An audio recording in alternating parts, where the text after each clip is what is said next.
Hi, my name is Jordan Bennett with Jordan Bennett and Associates at Keller Williams Realty. And a question I get a lot is what negotiations happen in escrow?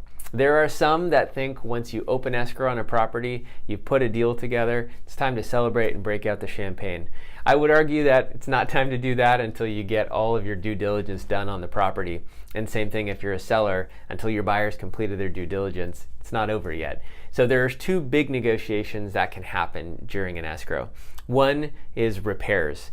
So typically a buyer is going to do their home inspection, and then depending on the results of that home inspection, they may do some secondary inspections. They may decide to get a roofer out there, an electrician, a heating and air guy, a soils engineer. It just depends on what the initial home inspection came up with. Now it says right in the contract that every property is sold as is, where is, with no repairs guaranteed, but it's subject to the buyer's investigation rights. So what does that mean? It means it's a negotiation.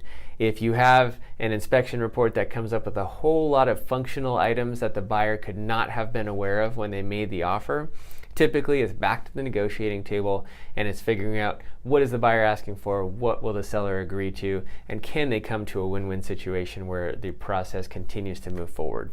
The second piece that is often negotiated is the appraisal. Let's say a buyer is in escrow at $1 million on a property and the appraisal comes back at $950,000. Well, now you've got this difference where the deal was contingent on the buyer's appraisal. So the buyer does not have to make up that extra $50,000 even though they agreed to pay $1 million because their offer was contingent on that appraisal. However, the seller also does not have to adjust their price to that appraised value. So what you have again is this kind of standoff or negotiation where buyer and seller have to figure out, are we going to split the difference? Are we going to adjust the price to $950,000? Or are we going to keep the price at $1 million and have the buyer bring in $50,000 in cash over and above what their financing was set up to be?